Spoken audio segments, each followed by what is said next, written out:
各位朋友，大家好。我哋佛教徒呢會知道業不重不生娑婆。咁我哋喺呢個塵世之中咁多業障，我哋點樣去消呢個業障呢？其實好簡單，當你接受每一次嘅唔順利呢，呢個就係度消緊你嘅業障噶啦。好多人呢以為業障係一種睇唔見嘅懲罰。其實真正嘅業障呢，往往唔係邊個喺度懲罰緊你啊，而係你過去累積嘅念頭啦、情緒啦、你嘅執着同埋你嘅習氣呢，最後係返到你自己嘅生命裏邊，形成一種反覆消耗自己嘅力量咋。好似你講過嘅說話，你動過嘅念頭、傷過嘅人，你放唔低嘅怨，長期負面嘅情緒都會慢慢堆積成你內在嘅重量。佛法呢稱呢啲就係業啦。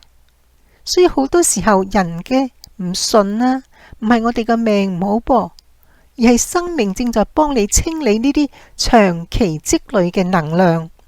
有啲人呢一遇到不順就怨天尤人，覺得世界喺度為難緊佢咁。但係真正有智慧嘅人呢，佢會開始學識轉個念頭，佢會話呢個唔係老天喺度折磨我，而係我嘅生命呢正在排出累積已久嘅濁氣啫。當你開始咁樣諗呢，你嘅痛苦就唔會再係痛苦，佢會變成一種嘅淨化。你會發現同樣一件事情呢，有人越活越怨恨，有啲人呢越活越通透㗎噃。差別就在於佢係用啲乜嘢嘅心去面對呢個人生啦。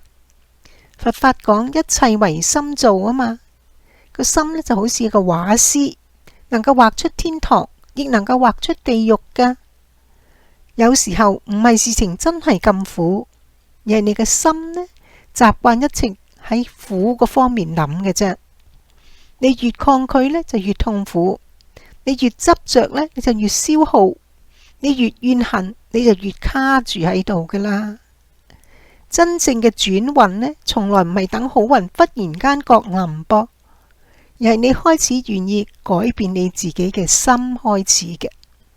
你接納每一次嘅唔順利，唔再怨，唔再恨，唔再對抗，其實呢就喺度燒緊業障噶啦。因為當你不再用負面嘅情緒繼續加重佢呢，業力就開始停頓循環噶啦。好多人以為消業障一定要做好多法會，念好多經。其實真正最快嘅方法之一呢，就係叫做歡喜心。咩係歡喜心呢？唔係假裝快樂，而係一種願意理解人生、接受人生嘅心啊。當你遇到挫折嘅時候呢，亦願意善良；被誤解嘅時候，唔急住去報復；吃虧呢，亦唔怨恨；低潮嘅時候，亦唔放棄希望。嗱，呢一種心呢，係好快速咁能夠轉化生命嘅能量。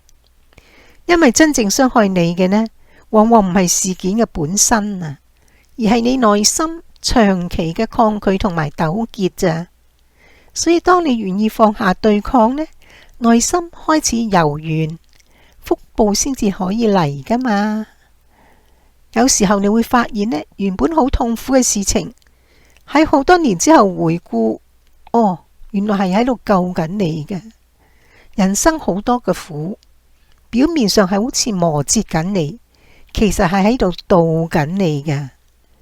所以當人生唔順嘅時候，唔好急住去怨天尤人，唔好怨你嘅命。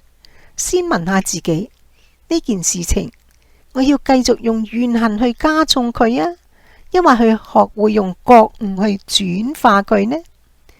當你開始轉念嘅時候，命運就開始轉彎噶啦。因為好多時候唔係個世界變好咗，而係你嘅心呢，終於唔再困住你自己啫。希望大家聽咗呢個視頻之後呢，你會接納每一次嘅不順，因為咁樣係消緊你嘅業障啊！多謝你哋收聽。